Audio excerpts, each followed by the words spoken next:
Labas visiems. Žinutė tam, kam reikia, kam tai rezonuos. Šitą žinutę aš gaunu jau ne pirmą kartą. Aš buvau nufilmavusi kažką panašaus, bet ištryniau. Ir nežinau, kada šitą žinutę paleisiu į eterį, bet ji kartojasi. Aš maniau, kad galbūt aš įtakojau pati žinutę, nes tuo metu, kai filmavau, pati buvau nerime ir tokioj liūdnoj nuotaikoj dėl artimo žmogaus sveikatos.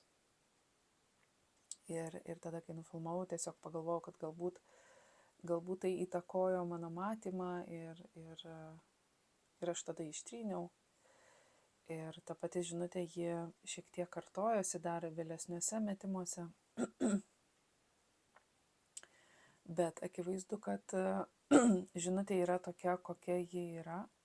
Ir matyti, ji turi pasirodyti, kažkam svarbu tai yra išgirsti. Paminėsiu zodiako ženklus, nes jie ganėtinai ryškiai čia krito. Matyti, tai irgi yra svarbu, kad kažkas save atpažintų vienoje ir kitoje pozicijoje. Ir galbūt suprastų. Tai pirmiausia, nuo ko prasidėjo žinutė. Aš pati atsisėdusi prie stalo, pasiėmusi kaladę, klausiau, gerai, ką aš turiu daryti. Ir man iškrito siųsti žinutę. Ok. Apie ką siųsti žinutę? Kad teks sumokėti. Ir tai nuskambėjo kaip neišvengiamas dalykas, kad kažkam teks sumokėti. Tai neatrodo kaip teks sumokėti, kad gyventum ten gražiai ir laimingai, ar ne? Teks kažką paaukoti, kad eitum šviesiu keliu. Ne. Čia teks sumokėti už kažką, kas buvo daroma neteisingai.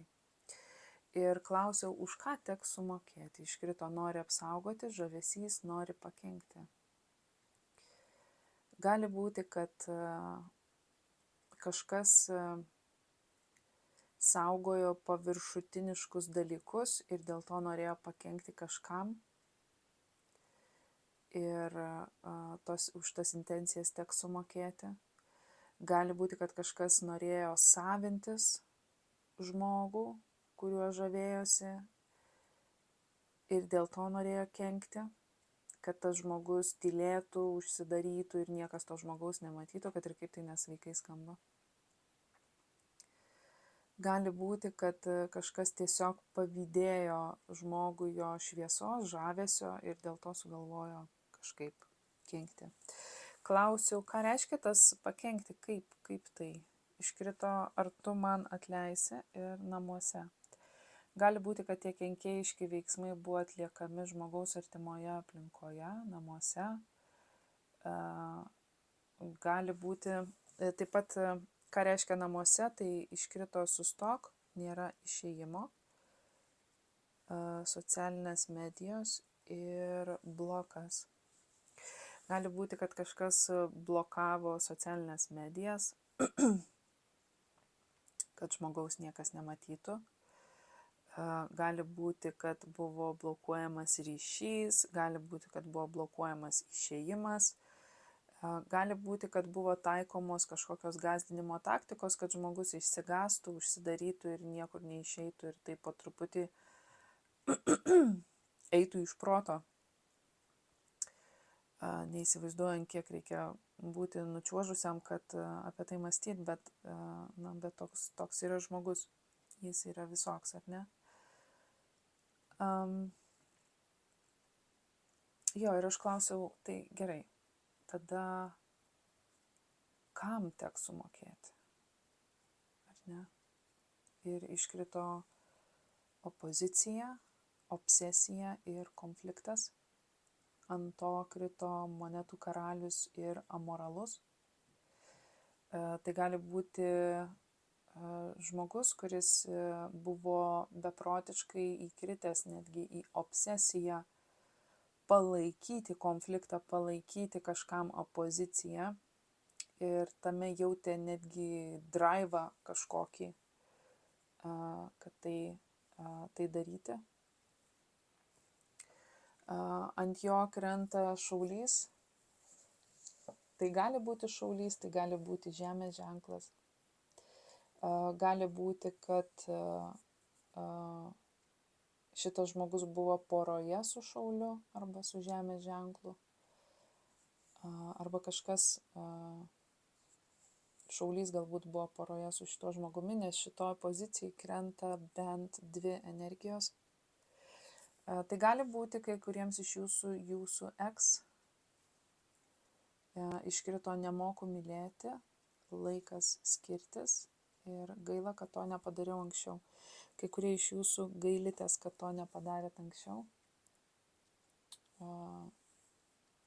Kad dabar matydami, koks tai yra žmogus, suprantat, kad reikėjo senokai priimti tuos sprendimus. Gali būti, kad kažkas skiriasi su šauliu.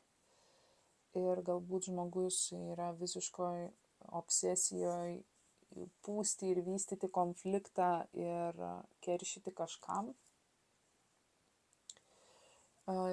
Ties šitų žmogumi krenta kompasas, žiedas, kalnas ir povas. Gali būti, kad šitas žmogus naudojosi kažkokiais resursais, kažkokiu vedimu, žinutėmis, išmintimi, kažkieno žiniomis, kažkieno talentais, kad pasiektų kažkokį įsipareigojimą, laimėjimą. Tačiau dabar laukia didžiulės kliūtis, kurios susijusios su šito žmogaus garbe, vardu, reputacija.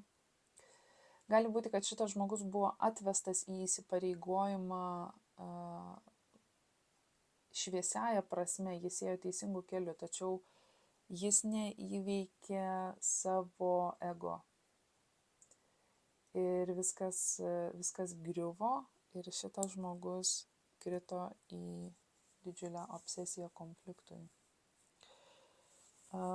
Šitame paveiksle krenta dar vienas žmogus, jau krenta daugiau, bet šitoj fronto pusėje krenta dar vienas žmogus,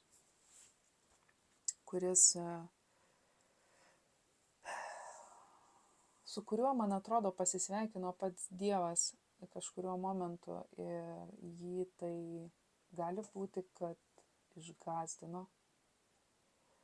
Sukrėtė, galbūt šitas žmogus turėjo labai tiesioginį susidūrimą su dieviškumu. Ir tai yra žmogus, kuris dalyvavo šitame reikale, galbūt norėjo pakenkti tiesiogiai. Ir krenta žemė, stichija žemė, tai gali būti žemės ženklas. Bet man labiau atrodo, kad tai žmogus, kuris orientuotas labai stipriai į materiją, į sėkmę, į pinigus. Tai gali būti skorpionas, krenta skorpionas, gali būti dvyniai. Ledo karalius ir dvyniai, tai būtų ta pati stichija, ar ne? Kalavijų karalius dvyniai. Labiausiai šitai ir jaučiasi. Skorpionas, tarsi, tai gali būti skorpionas, bet galbūt tai yra, kažkas turi savo gimimo čartą, skorpiono ir dvynių. Ties šitų žmogumi krenta keturlapis dobilas, dvyniai ir kryžius. Gali būti, kad šitas žmogus paėmė kažkokius pinigus iš dvynių ir taip užsikrovė savo didžiulę karmą. Gali būti, kad tai yra dvyniai, kurie pasidavė pinigų troškimui ir už tai užsikrovė savo didelę naštą. Atrodo, kad šitas žmogus susidūrę su kažkokia aukštesnė jėga kažkurioje vietoje. Tai gali būti tiesiog vidiniai kažkokie susivokimai, pabudimai. Kažkada buvo žinutė, kažkuriame video, aš nežinau, ar aš tai postinau, bet aš sakiau, kad kažkas sutiks Dievą. Nebūtinai žmogaus pavidalu, galbūt aplinkybių pavidalu, galbūt sapne, galbūt dar kažkaip. Ir atrodo, kad šitas žmogus pradeda suvokti, ką jis užsikrovė savo ant pečių. Ant jo krenta, norėjau tave pamokyti, negaliu pamiršti. Tave paleisti buvo pati didžiausia nesąmonė. Ir mano žingsniai sunkus, nes brendu per tavo tylą ir ašaras. Tas žmogus ganėtinai stipriai jaučia pasekmes psichologiškai, galbūt emociškai, jausmų atžvilgių. Galbūt tai žmogus, kuris turėjo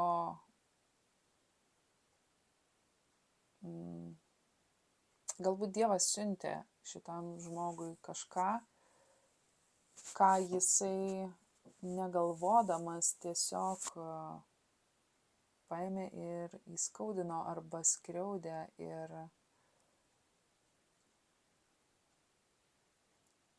taip jis skriaudė save ir taip Dievas jam parodė, kurią pusę šitas žmogus turi keistis. Per tai ateina pamokos. Žavesys šitoj vietoje aiškinamas yra apleido ir kylanti žvaigždė. Tai tas noras pamokyti galbūt kilo iš to, kad kažkas manė, jog kitas žmogus labai pučiasi ir vaizduoja, ir maivosi, ir žodžio, ir kodėl tu čia dabar taip užsimaniai lipti ant scenos su tuo mikrofonu. Bet man atrodo, kad ta kylanti žvaigždė nėra šiaip savo. Tai matyti yra toks žmogus, kuris turi tokį likimą, turi tokią charizmą, tokią dvasią ir tokį pašaukimą. Tačiau tarsi kažkam reikėjo tai peržengti. Klausiau, kaip konkrečiai buvo bandoma kažkaip, kaip buvo norima pakenkti. Ir iškrito mentaliai emociškai nestabilus, mirties magija, ritualas, karminė moteriška energija ir žynys. Gali būti, kad buvo bandoma parodyti, kad žmogus yra mentaliai emociškai nestabilus, tarsi įteikti, tarsi pripiršti tam žmogui tokią kaukę. Gali būti, kad buvo kreipiamasi į kažkokią karminę moterišką energiją, kuri aiškina, kad ji yra žynys ir ji čia ragana, ji čia... Kur tas mano mikrofonas čia? Kad, žodžiu, ji čia, ji gali čia užblokuoti, ji čia gali padaryti. Jūs žinot, ką aš apie tai galvoju. Kai kuriems gali būti, kad buvo bandoma žaisti kažkokiais duomenimis ir žmogų pateikti kaip tokį.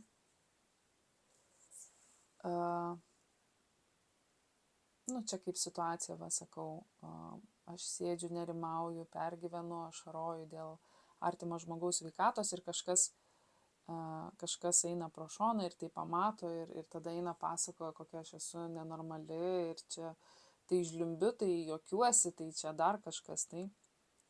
Bet kažkas būtų panašaus, kas paimta iš konteksto ir bandoma perversti į visai kitą pusę. Ir kas tai buvo, aš tiesiog norėjau pasižiūrėti, tas norėjau pamokyti, ar ne,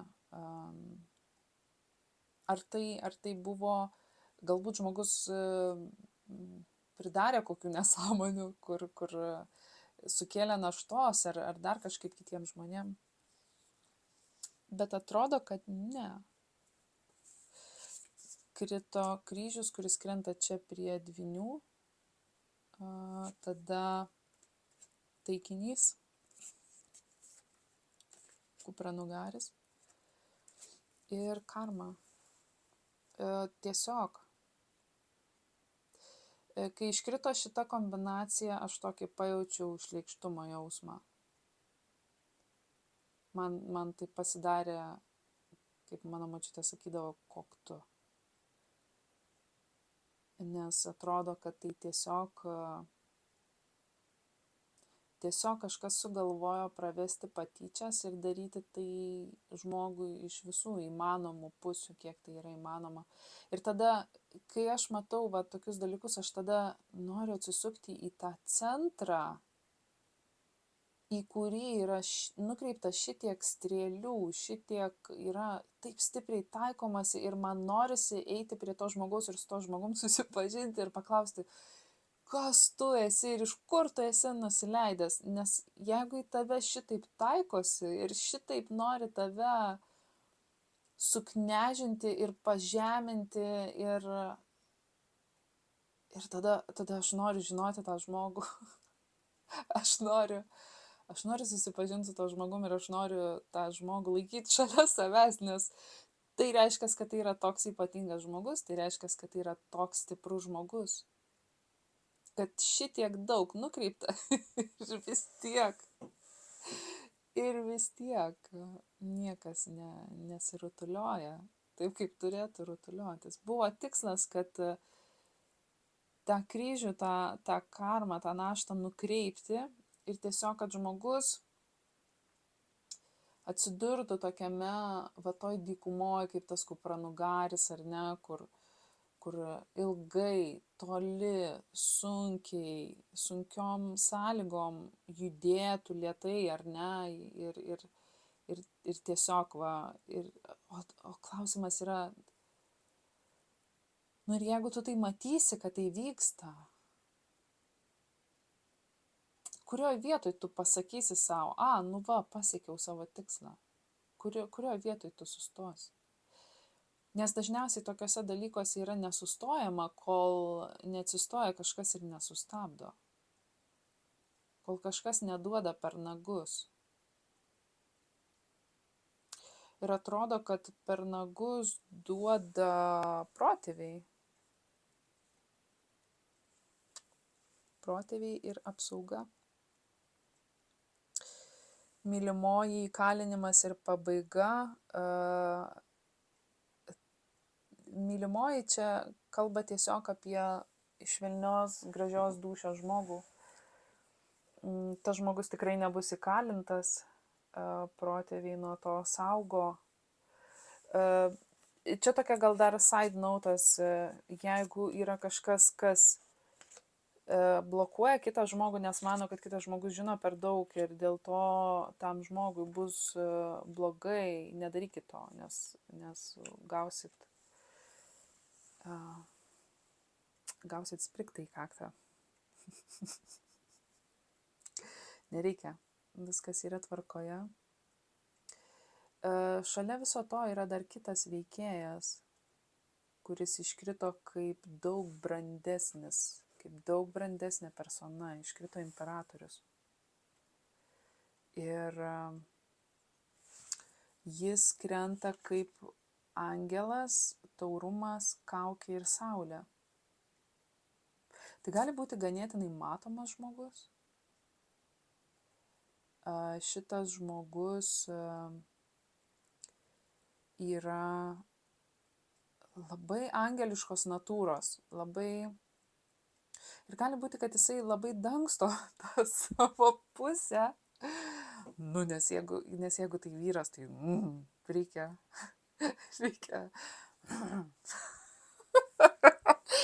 reikia būti stiprių vyrų.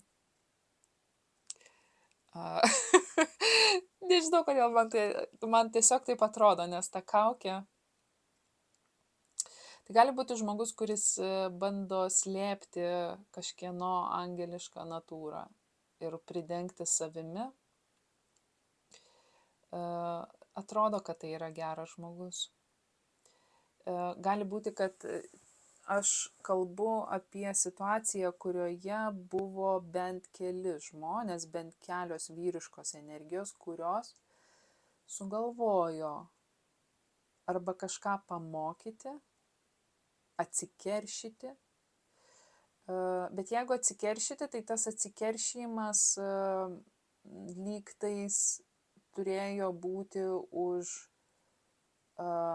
absoliučius pezalus, ta prasme, nėra už ką, niekas nebuvo padaryta. Tiesiog berniukai, kurie greičiausiai yra suaugusio vyro kūne, bet 16-mečio pasaulėžiūroj sugalvojo atsikeršyti mergaitei, kuri jį nežiūrėjo, juos nežiūrėjo, kuri dirbo savo darbus ar dar kažkas tokio panašaus, tai taip atrodo. Tai gali būti, kad yra vienas, kaip ten sako, ringlyderis, kuris užvedė šitą visą intenciją. Šiaip tai prie monetų karaliaus krenta labai stipriai ir moteriška energija, kuri yra amorali, bet aš nežinau, šitos vietos aš ne visiškai gerai pagavau, kas tai yra. Ir atrodo, kad tai yra tikrai ne vienas žmogus. Tai ką aš čia dėlioju, tai gali būti vieno žmogaus kelionė per tuos skirtingus archetipus, vieno žmogaus transformacija. Bet atrodo, kad tai yra tikrai mažiausiai 3 žmonės. Tai gali būti 3 vyriškiai ir kažkieno partnerė dalyvauja tame. Tai gali būti 2 vyriškiai, kurie bandė įtraukti 3 ir suklydo šito vietoj. Ir tai buvo Dievo įsikišimas, kad stumtelėjo tą vieną į priekį. Sako, šitą pasirinkit, pabandykit su juo pašnekėti. Ir tada viskas pradėjo griūti. Taip, tai gali būti tas imperatorius Saulė, gali būti, kad jo statusas yra kitoks. Šita energija labai skiriasi nuo to, ką aš dabar aptarinėjau. Labai. Bet atrodo, kad jis kažkuo dalyvavo tame. Neatrodo, kad veiksmais dalyvavo. Gerai, prie jo krenta, pirmiausia, tai iškrito elgiausi negarbingai, atleisk. Stengsiuos parodyti, kokia tu ypatinga. Norėjau įrodyti tai, ko visai nebuvo būtina įrodyti. Nesu tikras, ar tu suprasi, kokia tu man svarbi. Tu būsi mano žmona. Ir ant imperatoriaus krenta Vėžys ir Saulė. Kas įdomiausia, tai, kad vakar tiesiog dėliojau kortas ir labai stipriai krito konfliktas tarp Dvynių ir Vėžio. Ir mes čia turim Dvynius ir Vėžį skirtingose pozicijose. Tai bet kokiu atveju, aišku, aš paklausiu, kas yra centre, tai kas tas taikinys, ir iškrito pačiame centre vienaragis, kuris žiūri į imperatorių. Ir vienaragis krenta kaip aukso puodas, 10 monetų ir teisingumas. Tai gali būti, kad buvo bandoma kovoti dėl kažkokios galimybės, šitie žmonės konkuravo dėl kažkokios galimybės, dėl kažkokio projekto, darbo vietos, sutarties, pozicijos, statuso ir panašiai.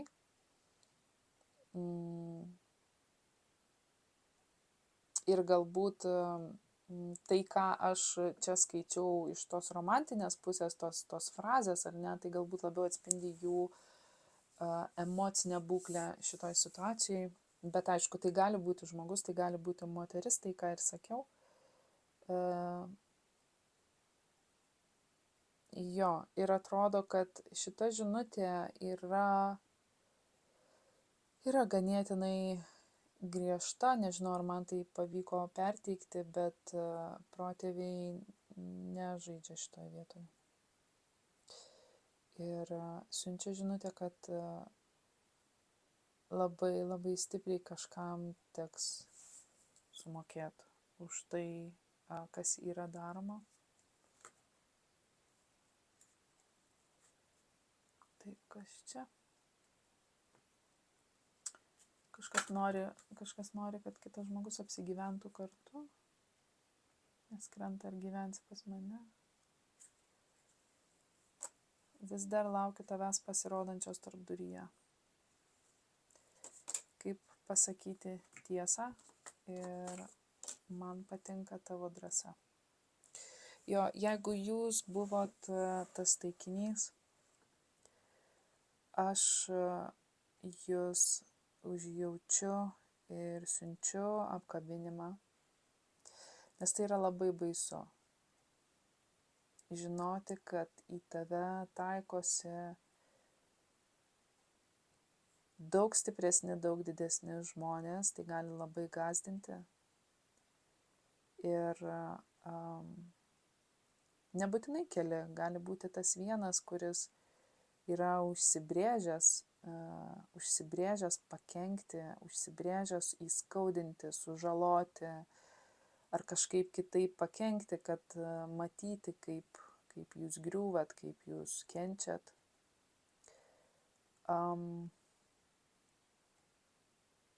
Niekada nemaniau, kad suaugus teks pažinti tokį pasaulį. Teks matyti, kaip žmonės kenkia vieni kitiem už nieką. Už tai, kad žmogus tiesiog yra toks, koks yra. Bet matyt taip yra.